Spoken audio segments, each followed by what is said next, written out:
Hi class, welcome to week 6 of COMM 313. During this week we are going to take a look into chapter 8 and chapter 9, which are media relations and employee communication. We're also going to take a look at your individual written project for the semester, and finally you will complete your second quiz of the term. Before we dive into our lecture today, let's take a look at our syllabus, see what we have coming up.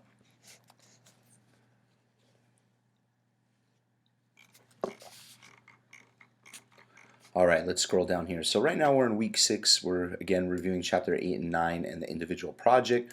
And then you have your quiz 2, and that is not due until the end of week 7, which is October 16th. So I gave you the time during the mid-semester break as well to complete the quiz 2. So please make sure you complete the quiz by the end of week 7, which is your mid-semester break. And then during week 8, we will not have a lecture or anything where we're going to look into chapters. It is actually a homework week. This is where I assign you homework, and you need to complete it for that week and upload it by the end of the week. So for week 8, please make sure to log in early in the week. That way you know what you need to do, because you will have homework that is going to be completed, that needs to be completed. So please make sure to log in early in the week during week 8. All right, let's go ahead and go back to our lessons tab. All right, so for this week, please make sure to watch the week 6 video lecture, read chapters 8 and 9, review the individual written project assignment, which we will go over next. Complete quiz number 2. It is one short answer question worth 25 points. There is no time limit to complete. This is due by Wednesday, October 16th at 11:55 p.m. So you could click on this link here, and it will take you directly to quiz number 2. All right, so let's go ahead and go over the individual written report, and then we'll jump into your chapter 8 and chapter 9 lecture. So your individual written report is going to be worth 50 points, and it's going to be due on December 12th between 12 and 2 p.m. Remember, you must upload it during this time, because if we go back to our schedule, this is finals week. So your individual project is going to be due during the time of your final exam, whereas the week before is when we actually take your final exam. So keep that in mind. During finals week, we need to make sure that your individual assignment is uploaded between 12 and 2 p.m. Because this tells the university that something was completed during finals week, which allows us to still stay with the accreditation of what is required for the School of Communications at Loyola University. So as long as something is being completed during that time, then we are okay, which is where your individual written report will be turned in. So you're going to look into different functions of a corporate communications department from an organization you choose. The organization you choose must have over 1,000 employees. Try to pick a big company such as Disney, Facebook, REI, Whole Foods, a company where you could easily find information about them. So your task, discuss the following functions from the organization you choose. You will need to go into depth for each function with an example which actually occurred within the organization. So we're going to look into media relations, public relations, crisis communications, and of course employee communication. So this assessment is worth 50 points of your final grade. I'm going to look at the content of what you discussed and the organizational component of your essay. We will write a minimum 8-page report in third-person point of view in APA format. Please use 11 or 12 font size for your report with 1-inch margins in Microsoft Word and double space. Make sure to use headers for each section in bold. You'll need the following sections in your report. So make sure you have a title page, a background that's a couple pages, your media relations page talking about the function, background, and depth, along with the organization example, and with the other 3, and then your conclusion on page 8. Now these pages, they can vary. If you just want 1 page for your background, and maybe you have 3 pages on your media relations topic, then that's fine as well. Just keep that in mind, that as long as it's 8 pages total, then you'll be okay. Your title page is counted as 1 page as well. All right, so let's go ahead and take a look into chapters 8 and chapters 9 of your textbook.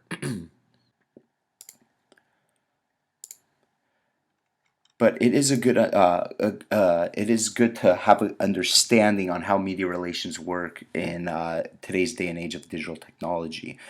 So for this chapter, you're going to have an understanding on how journalists and media organizations work together.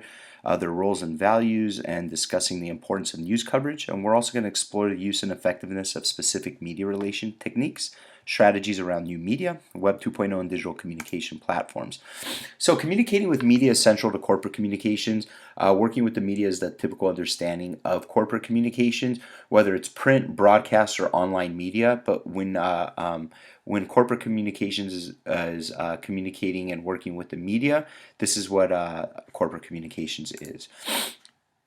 So journalists, which you should have an understanding of what they are, they consult sources and write news stories, and copy editors edit the stories, amplifying effective media coverage. And media relationship, media provides an important conduit to the public because it generates publicity and provides business coverage that influences stakeholders.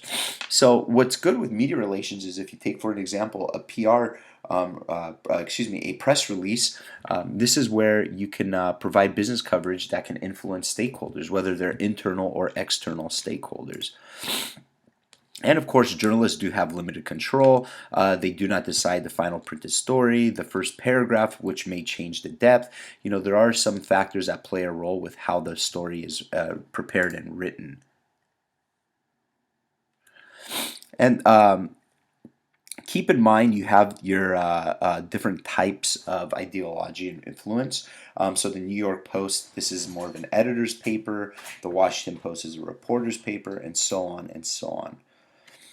So amplification, this is media coverage which can have an amplifying effect on a company's reputation when good or bad news is reported, and impacts reputation through highlighting issues or increasing already determined views about an organization. So if an organization is already in the news and they have some bad press that comes out, this is going to amplify it more into a negative light. And then, of course, you have agenda setting theory. This is how often the media reports on a public or political issue determines issue salience in minds of public. So depending on how often something is viewed, that can really set the agenda with how the stakeholder is going to view something.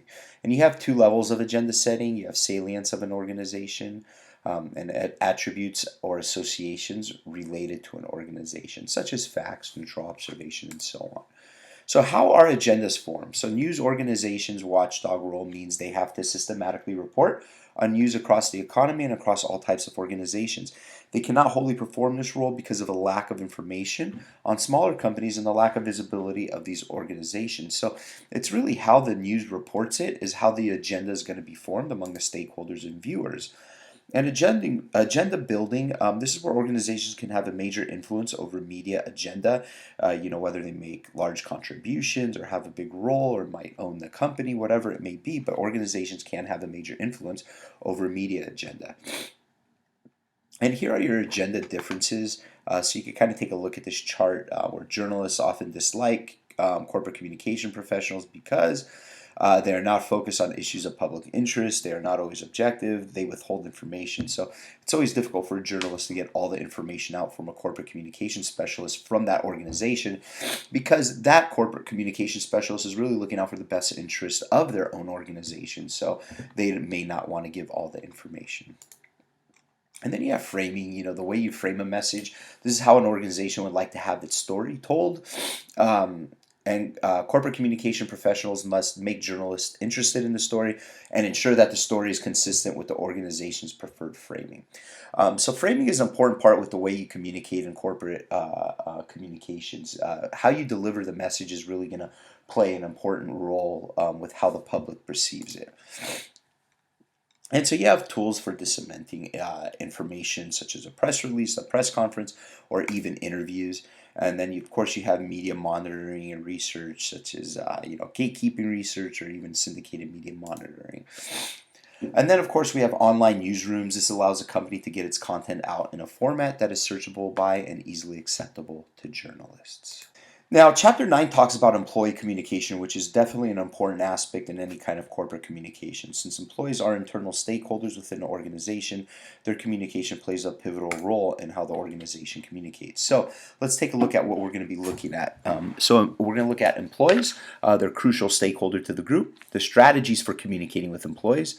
How internal communication may strengthen employees' identification with their organization. The use of social media can in internal communication. Oops, sorry about that, guys. have automatic updates set up.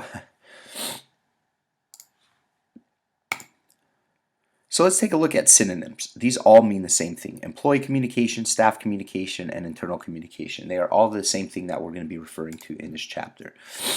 So we have new technology. So employee communication does not always remain inside the organization. Employees can distribute their own information electronically to stakeholders without gatekeepers or control. Blogs where employees can share, review public grievances, or even organize and demand action from the organization.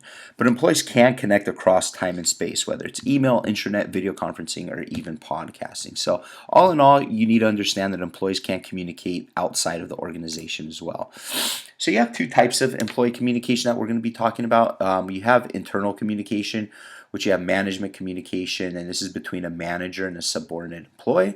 And then you have corporate information and communication systems. This is the broadcasting of corporate decisions and developments to all employees across the organization. So let's take a look at number one, management communication. This was where a manager may go up to their employee and say, hey, moving forward, we're not going to stock the boxes in the back. We have a warehouse.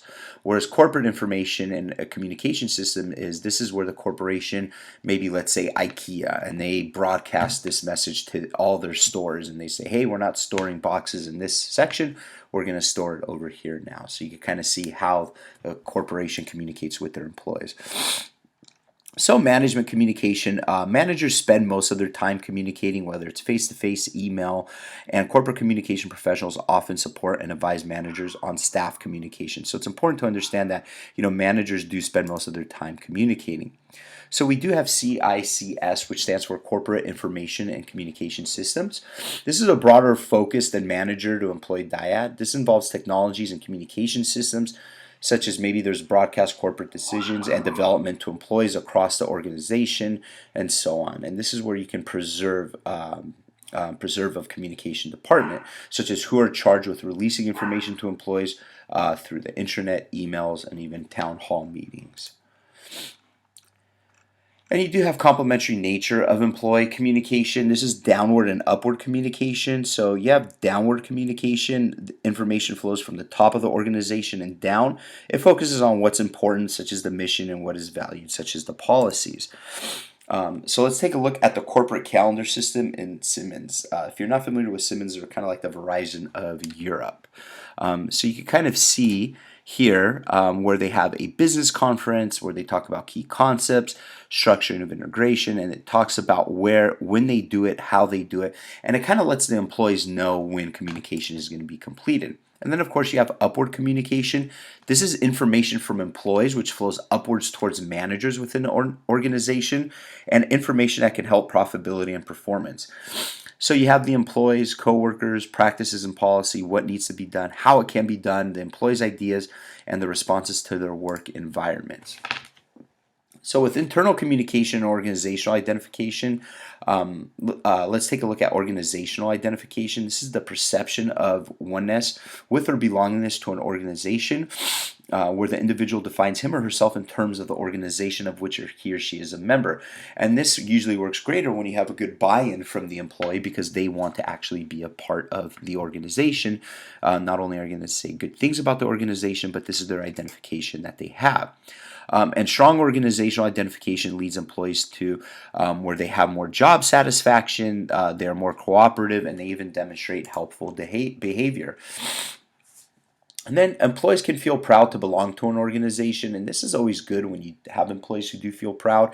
Again, going back to this previous slide, these are the benefits that you get. And when an employee's personal values correspond with the organizational identity, they're more likely to identify with it as well. And of course, balance fosters strong level employee identification, whether it's with downward communication or upward communication. It's important to have a good balance. You don't want too much downward communication because this kind of tells your employees that, hey, you have to listen to everything we have to do. You have to do this, and no exceptions. And if you don't have any upward communication, they're not going to feel needed, wanted, or being a part of the organization. But when you do give that upward communication, you're giving them the opportunity to express opinions and influence workplace, is likely to increase employees' identification within the organization. So voice, silence, and stimulating employee participation. This is the degree to which employees speak up are listened to, and participate in organizational decision making. So when you have an organization that accepts employees to speak up, let them know if something isn't working, not only are they being transparent, but they're also building trust within their organization by saying, hey, tell us if something isn't working because we want to fix it. Again, employees want to say over their work lives, and this is something where they want to feel a part of the organization. This is the conditions and processes leading to organizational silence. Kind of just shows you why employees lead to that and how it happens. You don't really need to know this inside and out, but just kind of read over it, have a good understanding of it. So communication climate. Climates can be open or closed. When it's open, information flows freely between individuals and employees feel free to express opinions. And if it's closed, information is blocked, organizational silence, and employees feel speaking out is a little used. I've worked at an organization where we've had open climate and closed climate as well. And I'll tell you right now, when you have open communication climate, the employees not only work harder and more efficient, but they also feel a part of the organization where they feel that they could speak their mind if something isn't working. And if it's closed, they're going to be more scared. They're not going to want to open up. So you have digital platforms and networking tools which enables interactive digital dialogue between actual employees, whether it's blogs, online boards, databases, or even files and video sharing. And so you have different types of networks such as production, maintenance, and community of practice. Production networks is where work tasks, innovation networks, maintenance networks kind of develop social relations at work, and community of practice are shared professional interests or project focus. All right, guys, that's it for this week.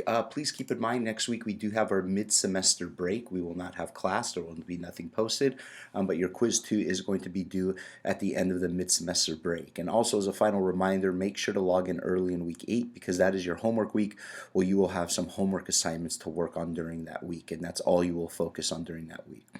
All right, guys, well, take care. Have a wonderful week. Enjoy your mid-semester break, and I will see you guys all in a couple weeks. Take care.